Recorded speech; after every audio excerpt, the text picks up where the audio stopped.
Morning world, welcome to Sunday, 23rd of January 2022. God, January is nearly finished. Where's it gone?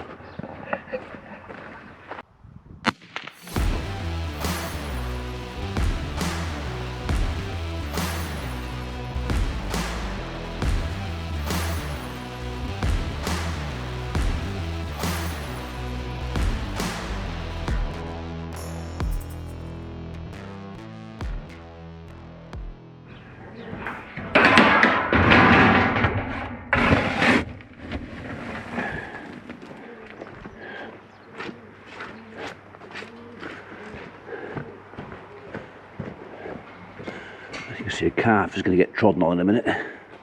Oh no, he got up. Here, darling.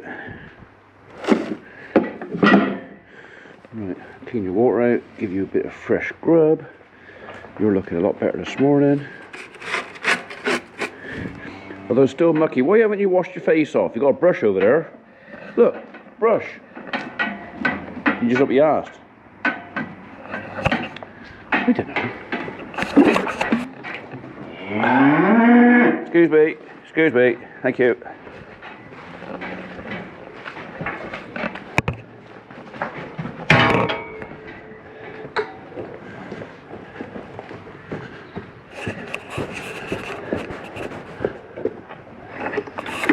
See, the calf knows how to use it. It's just her, she can't be arsed. So, okay. Coarse ration, water, silage, baby. She's got everything she needs in there. Hello mate, how you doing? What are you looking at? Oh. How did you get out there? He's not supposed to be out there.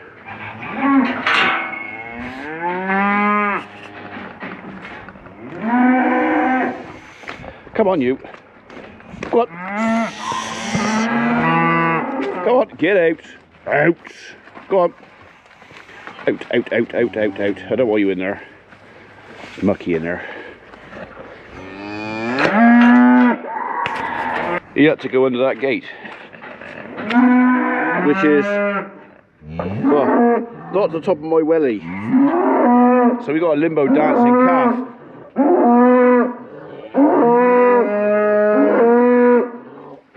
Finished?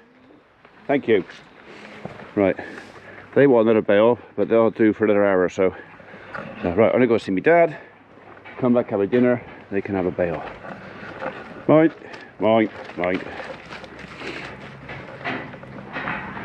That lot had a fresh bail last night, so I know they've got enough. Just the one then. We have only got 2 bales of silage left. So I think it's probably going to be a trip to Tether Farm with the tractor and trailer on Tuesday. Reg rang me and said what day do I want to do it. He's busy Monday, so it looks like it's going to be Tuesday. So yeah, Tuesday over to the other farm with the tractor. Reg and Andy will meet me over there with the Manitou and Reg's trailer again, and we'll bring another 30 bales back over here. So that's Tuesday.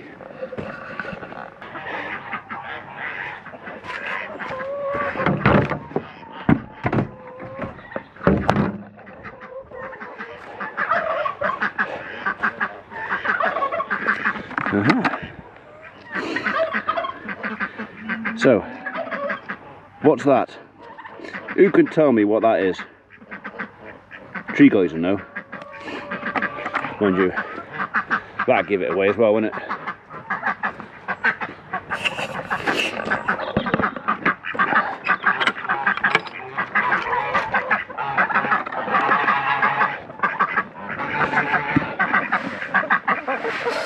Get away, get away, get away.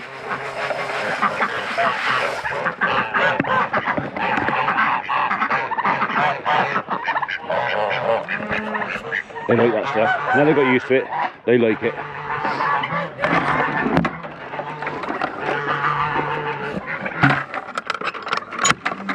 4 degrees C. They did say that for the rest of this week now it should not freeze, which is good news for me and for Dave, Bill and Andy, because it kind of means that they can get cracking first thing in the morning when they get here.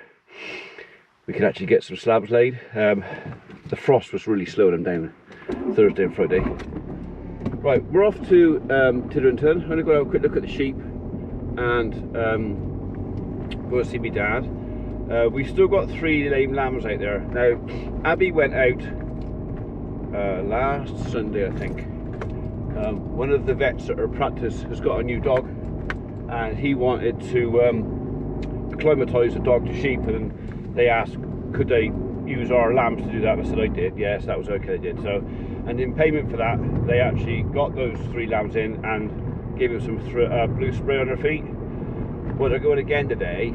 Lambs are still lame. Well, if I can get free use of a vet, and he's there, he's using his blue spray, not mine. So yeah, they're gonna catch the sheep and give them another squirt of blue spray today. So the problem this time of year, where the ground is so wet, not all sheep get lame in the wet weather, but a lot do. Some are more susceptible than others, whether that's in genetics or breeding or what, or just, you know, maybe one got a bit of an injury, trod the thistle, got a thistle in there, that started it off. There's any number of reasons why they get sore feet this time of year. You can put them through a foot bath. You can put them through like a copper mix or a formalin mix, which is supposed to harden the nail up. Just makes foot rot.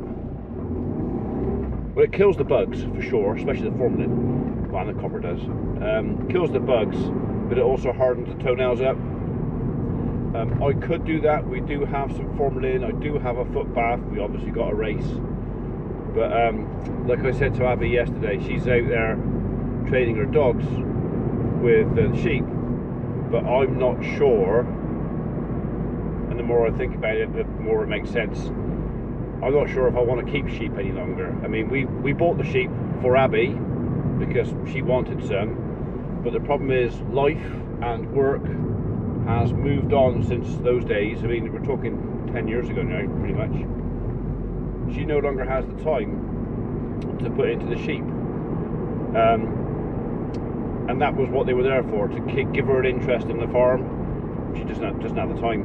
She doesn't have the time. And to be honest, for me, a dozen sheep, alright, we've got some really nice young breeding ewes now, good ram on them, we should have some good lambs this year. But for me, all the setup and the medication, everything required, the shearing and everything else for a dozen or so sheep, it's a lot of work for not enough reward. A little tiny flock like we've got, it's not financially viable. I mean, 1 or 2 people have said, why am I still doing it?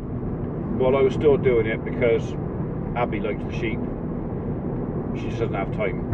So it is quite likely, I know not everybody will be happy about it, it's quite likely that within a few weeks' time we may actually have no sheep. I might just make the decision and get rid of the lot.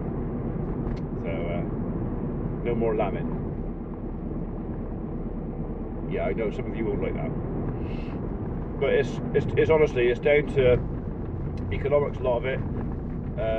The sheep cost me money to keep, and they also cost me time to keep. Yeah, definitely thinking about it seriously. So I've just looked at the screen in my car and it says no phone found, searching for paired phones, and I'm thinking, I've got my phone in my pocket. No, I haven't. I've left it at home. That is very unusual for me. I very, very rarely go anywhere without my phone. Mainly that's because so people can ring me.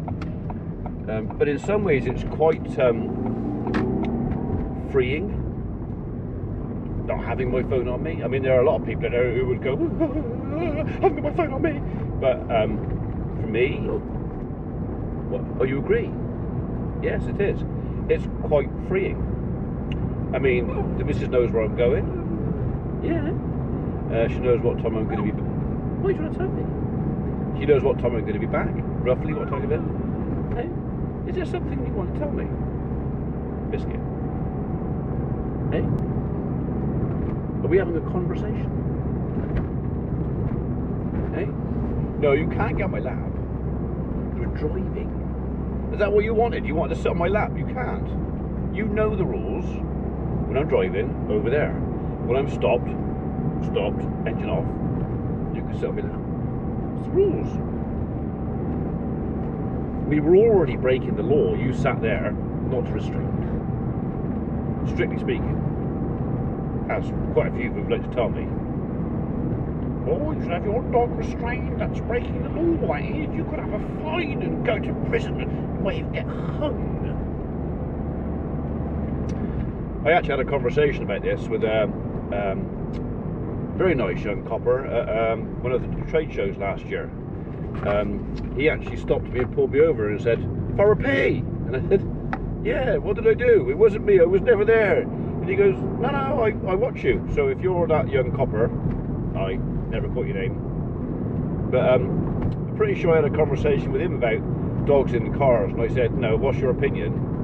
And would you pull me over for having the dog in the car? And he said, no.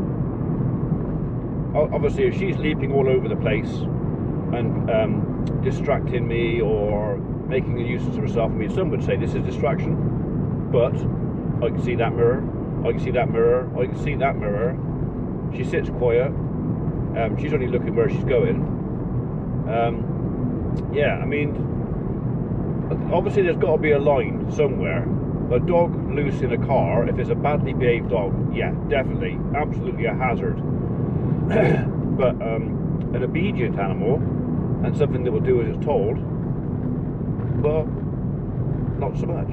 Obviously there's an element of risk, but if you're not driving like a moron and you're aware of it, or you're what's going on, then yeah, okay, I'm breaking the rules.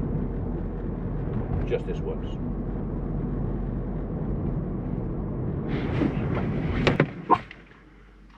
Oh. Look at me, I'm covered in Squeak's hairs. That little dog just constant play, ball, throw it, and you sit under the chair going, because you're grumpy, ain't you? Right, that's father sorted out. He's going out today for lunch, so he's going up for his bath. I'm going to go and look at some sheep.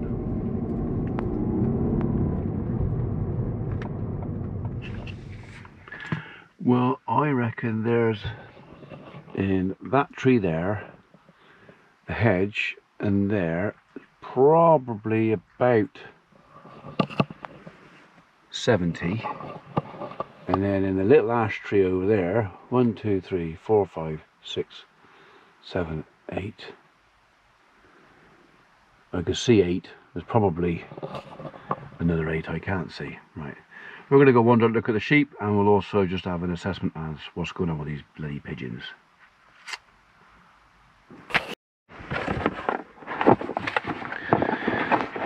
I'll take one of these just in case. These last 6 hours, but I could also always cut a couple off the end so it lasts a bit less time. I don't know. I'll take that and a lighter. We've got them just in case. It's 11 o'clock, so that means that the last banger will go off about 5 o'clock tonight. Bit late. I don't really want to do this on a Sunday. This is not really what I want to do, but if we've got hordes of pigeons out here, then I may feel like I've got no choice.